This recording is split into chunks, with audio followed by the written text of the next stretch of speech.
Hello and welcome to Sound, an interactive event here at the Science Museum's Dana Centre.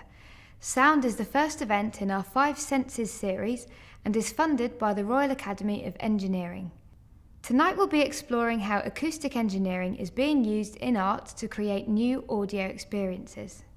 Inside Brawn Art's 3D sound installation, R, the Sea, it's possible to manipulate the sounds.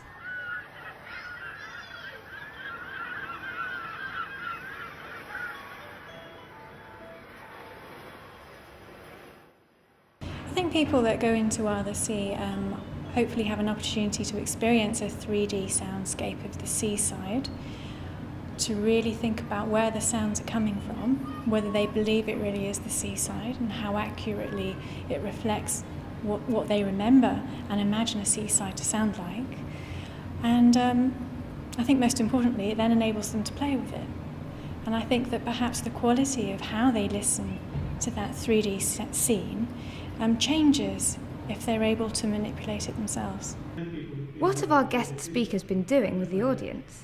Well, it's been interesting to speak to an enormously wide range of people, musicians, artists, sound artists, and visual artists, and we're able to see a bigger range of applications and ways in which developing sound systems and more sophisticated sound systems can be used as a tool which is easy to operate by different artistic groups. So it's a very exciting time. And we played some sounds that people traditionally find positive and some sounds that people traditionally find negative.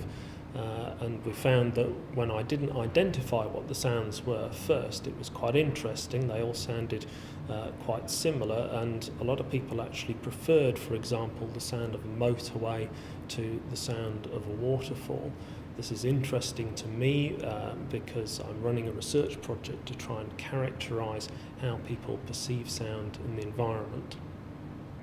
I've been creating 2 or 3 psychoacoustic illusions in order to highlight the fact that in certain situations acoustic engineers have to try and stop illusions from happening because they're disorienting or confusing, but in other situations the engineer has the object of creating an illusion for a specific purpose, to make a sound perhaps appear to come from somewhere where there is no sound source.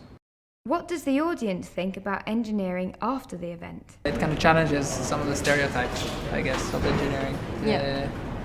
To see that the engineers engage with areas which aren't necessarily bridges and stuff like that.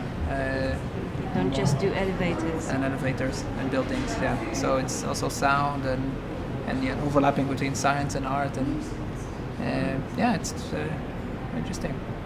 What's clear from this event, and it's what you see, I think, in all good art, is you see a combination of the art, which is the thing that's trying to be communicated, and I think you have to see some craft as well, so you have to see there's some skill being applied to that. What we're seeing now is that craft is being transferred into what you're calling engineering, so the use of the technology.